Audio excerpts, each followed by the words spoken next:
Well, how is this for an amazing scene? Yesterday, the Blue Angels flew their flat show, and one of the jets had a cloud of water vapor almost envelop the plane. That's pretty cool. And yeah, you said it was. You were raving about it this morning. That was spectacular, and you see this because of the flat show, because there's so much moisture in the air. So, you know, it's a double-edged sword. You don't like to see the clouds, but if you see the flat show and you see the jets do that, it is pretty spectacular. Welcome back to the Budweiser Startup Show. Steve Rabel along with Angela Russell. We're here throughout the day, and we're going to show you not only the Blue Angels, as you just saw there, but some of the best aerobatic pilots in the entire world. You really do not want to miss the air show that we have for you today. Not a single minute of it, because these pilots can make an airplane not only flip and twist and spin, but in some cases, they will literally stand still in midair. It's been several years since Seafair has had this caliber of air show talent here. I know, I'm always amazed at that. But, you know, the stars of the show are the Blue Angels, and we're very fortunate to have them here again. So what's in store for you today? When do they make the decision about which show we'll see? We'll ask the naval officer of the team, the commander. He is known as the boss, Commander Greg McWhirter. Here's what he had to say.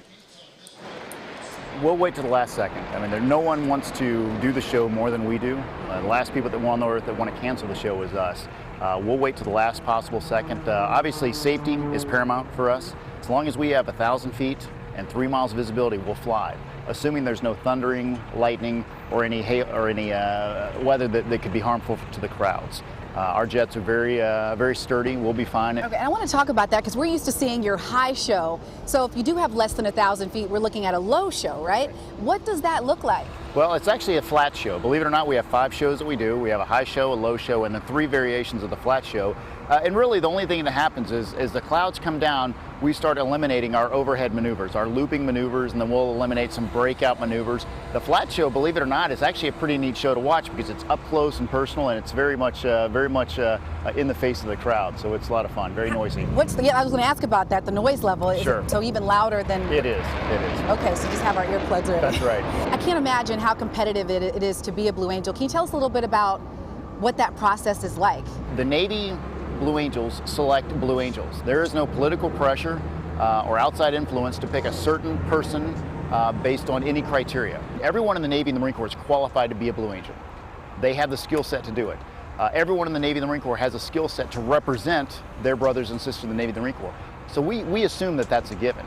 The hard part is making sure that they're the right fit for this team and making sure that the team dynamic is going to be aided by them and not hurt by them. Because let's face it, we spend a better part of 300 days a year on the road together, and even when we're not on the road, we're together. So about 330 days a year. So the team dynamic has to work, and we have to be able to get along with them and have to be able to work with them on a daily basis.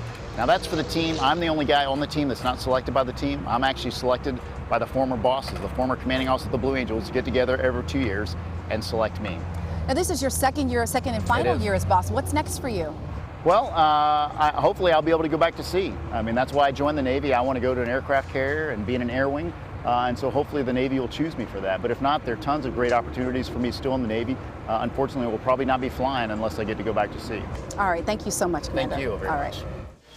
Okay, so Commander McWhirter talked about it. They have an option of 5 different shows depending on the clouds.